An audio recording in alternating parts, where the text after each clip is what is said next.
Amman tana burjaajii guddaa keessa jira. Burjaajii kana keessaan ammoo ifnana guddatu mul'ataatiin jira. Yeroo dhiyootti ifnana guddatu uummataaf dhufaa jira. Hojjetaa mootummaa milishaa irraa hanga raayyaa ittisa biyyaa bulchiinsa gandaa irraa hanga godinaatitti hunda maqaa waamuudhaan seerri biyya sanii hunda kennaafiyyuu walqixa hundi keetuu gahee kee bahadhu jechuudhaan lolli haga ammaa Oromiyaa keessatti fi biyyattii keessatti deemaa jiruu fi kan amman tana gartee eegalamuudhaaf geeraramaa jiru kanallee diduu qabna jechuudhaan harruu dheeraa fuula miidiyaa isaa irratti qoodee jira. Taayyee Danda'a akkuma amma dura gaafa badhaadhina keessaan faayidaan dhufa jedheetiin amanu san warra badhaadhina qeequ jumlaadhaan girrisa jechuudhaan maqaa moggaasee fi muummicha ministeera Abiyyi Ahmadiif illee irraa maqaa ajaa'ibaa moggaasee jira. Maqaa inni moggaasee fi sababoota inni lafa kaa'ee guutuu isaa isiniif hin dhiyeessa. Ani Abduu Moobaala Birraahii bagara deebiidhaan gara chaanaala kiyyaa dhuftan isin jira. Taayyee Danda'a Areedoo guyyarraa guyyatti barruulee dhedheeraa namoonni waa hifatan dubbisuu hin dandeenye haala amman tana biyyi keessa jirtuu fi egeree fuula duraa waan akeekuu irratti guyyarraa guyyatti maxxansa. Dhiyeenya kan akkaataa itti gartee warra biyya bulchuu ibsaatiin ture shirtuu jechuudhaan ibsaa ture. Arran tana ammoo obbo Qumaaruu jechuudhaan maqaa muummicha ministeeraa Dr. Abiyyi Ahmadiif illee moggaasee jira. Mee maxxansa Taayyee Danda'a kana guutuu isaa haala itti aanu kanaan isiniif dhiyeessa. Akkas jechuudhaan eegale Taayyeen. Waraana obboleeyyanii irraa eenyutu buufata? Har'a Itoophiyaan waraana hamaa keessa jirti. Oromiyaatti lolli abbaa fi ilma wal ajjeesisu ganna 6 lakkoofsisee jira. Tigraayittis waraanni kisaaraa rogdaneessa dhale. Ganna 2 lammiilee jidduutti geggeeffame. Amaaratti ammoo lolli obboleeyyan wal nyaachisu waggaa 2 guutuu jira. Kana daran garuu ammas maqaa hulaa galaanaatiin hafuurri waraanaa ni dhaga'ama. Naannoon Tigraayillee waraana biraa akka hin seenne ni yaaddessa. Haalli waraanaa kun uummata keenya rakkoo cinqaaf saaxilee jira. Qarqara Itoophiyaa marattu nagahaan bahanii galuun yaaddoo ta'ee jira. Dinagdeen akka malee kufuun hedduu nyaatanii buluuf rakkatanii jiru. Haalli barnootaa fi fayyaas guddoo nama gaddisiisa. Diyaaspooraan otoo hin hafini madaa qalbii fi kanfaltii gadhiisiisa maatii butamaniitii fi saaxilamanii jiru. Faarsee bulaan ammoo har'as dibbee waraanaa rukuta. Garuu waraanichi kan eenyuuti? Waraana Itoophiyaa fi Itoophiyaanota kisaarsu kana irraa eenyutu buufata? Yoo qixaan xiinxalame fala argata. Uummanni keenya kan baadiyaa waraana hin barbaadu. Qotatee fi horsiifatee jiraatuuf hundara nagaa fedha. Amma garuu waraanni jiruu isaa jeeqee jira. Manni fi oomishni isaa irra deddeebiin gubata. Gama lachiinuu waraanichi ilmaan isaa nyaata. Innis manaa fi horruu fi keessatti ajjechaa fi miidhama qaamaaf saaxilamee jira. Kanaafuu faayidaan isaa lolli dhaabbatee nagaa bu'uu gaafata. Raayyaa ittisaafis waraanni filannoo miti. Dhugaa kana Jeneraal Kabbadaa Raggaasaa irraa dhageenye. Loltuun guyyaan du'aa jiraachuu muummichi ministeeras paarlaamaaf gabaasanii beeku. Amma loltuun Itoophiyaa kamuu obbolota ofii ajjeesuu fi jaraan ajjeefamuu ifatee jira. Adeemsa waraanichaan ammoo gidiraa danuuf saaxilamee jira. Mindaa bicuu kaalsii geeddaratuuf hin hafne argata. Guyyaan ammoo lolli bilaashaa lubbuu isaa galaafata. Gaafa qaama hir'atus soorama torbaaniif laaqana hin binneen geggeeffama. Oduun du'a isaa kabajaan maatii isaatiifis hin himamu. Kan biraa hafee waraana bilaashaa isa jijjiiramaan gamanaa bakkoota adda addaatitti deemaa jiru irratti loltoonni Itoophiyaa meeqa akka du'anii fi madaayan nu bakka buutonni uummataatu hin beeknu. Kanaafuu loltuun nagaa irraa malee waraana irraa hin buufatu. Finciltootas yoo ta'e dirreen siyaasaa nagahaa cufamnaan malee waraanni filannoo jaraa akka hin taane dubbatu. Jaalmarroon nagahaaf jecha daangaa qilleensa mootummaa keessaan Tanzaaniyaa deemuu fi naannoo Amaaraattis gaafiileen nagahaa irra deddeebiin dhageettii dhabuun saniif ragaa ta'uu danda'a. Waraana Tigraayifis ka'umsi qumaara siyaasaa ta'uu erga barfatee hubannee jirra.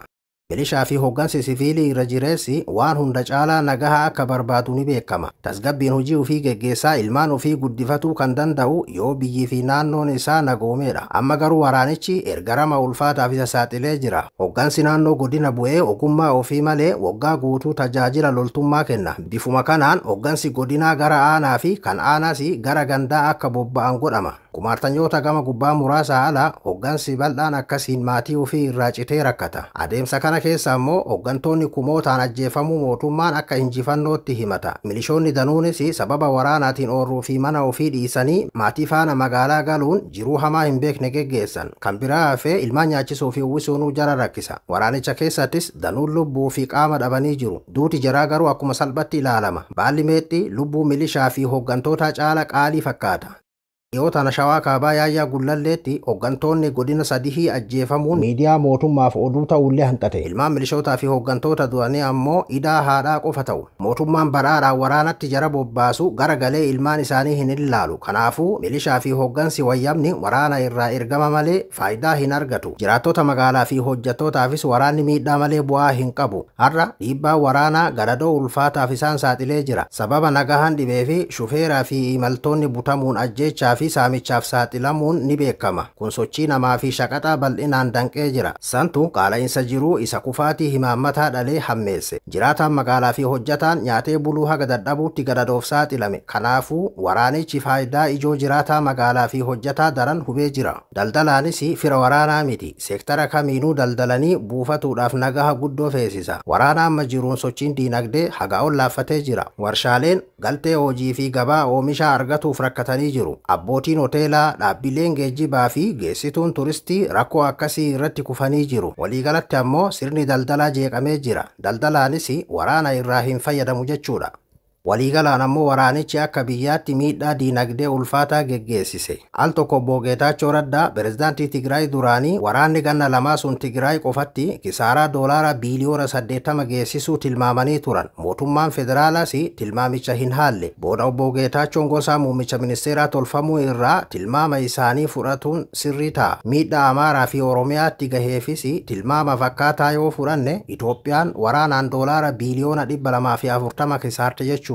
Miidhaan namoomaa gaafa dabalamu ammoo kisaarichi eessa gahuu akka danda'u hubatuun salphaa ta'a. Gama kaaniin garuu mootummichi filatamaa fi seerawaa ta'uu guyyaan himata. Duuba mootummaan ummataaf filame eenyuun bakka bu'e? Faayidaa eenyuutii fi ilmaan ummataa fi qabeenya biyyaa waraanatti gubaa? Kun gaafii ijoo fakkaata. Jarri boodarra kumaartanyaa ta'uu nutti himan kunneen jijjiirama qabsoo ilmaan ummataatiin dhufe butuun waggaa 7 dura aangoo qabatan. Gaafas fedhii ummata keessa jiru ilaaluun nagaa, haqa, bilisummaa, qixxummaa, tokkummaa fi badhaadhina ariitiin fiduuf waadaa seenan. Har'a summartuu dhadhaa ibidda seene ta'ee jira. Silaa nagaan jiraate ummanni gara waadaa isaaf seenamee sun deemee ni gaafata. Qaamni siyaasaa qumaaraatiin aangoo isa hin madaalle qabate garuu ummata burjaajessuu fi sodaachisuun aangoo turuudhaa fi waraanicha akka tooftaatitti fayyadama. Kanaafuu waraanni Itoophiyaa fi Itoophiyaanota kisaarsu kuni qubaartanyaa fi utubaa aangoo isaa jabaadha.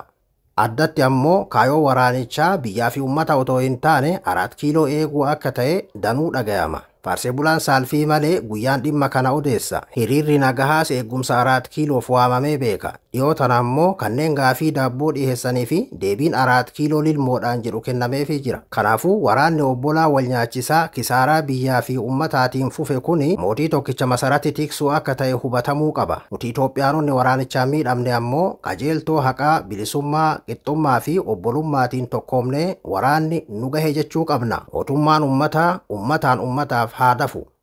Qaamolee nageenyaa fi haqaaf. Qaamoleen nageenyaa bilisaa fi kan hin babsine ta'uu heerri Itoophiyaa tumee jira. Keewwata 55 yookiin 7 jalatti poolisiin, tikaa fi raayyaan ittisaa qabeenya paartii otoo hin taane jaarmaalee biyyaa fi ummataa kanneen loogii hundarraa qulqulluu ta'uun akeekamee jira. Keewwanni 78 akka ammoo mana murtii walabaa hundeessee jira. Abbaan alangaas akkasiin bilisa ta'uu irra jira. Kanaafuu qaamoleen nageenyaa fi haqaa wardiyaa aangoo namoota muraasa otoo hin taane abukaatoo bilisummaa, haqaa fi nagahaa ummataa ta'uu qabu. Keessattuu qumaartanyoota siyaasaa lubbuu fi qabeenya ummataatiin taphachuun gamatti jarayyuu beelessaa marga kunuunsuu fi hattuu jedhee isaan arrabsuu fi ergamuu dhabuun dubbii ijoodha. Akkaataa heera biyyaa keewwata 25 namni marti seeraa gadii fi seera duratti qixa ta'uu qabatamaan agarsiisuu feesisa.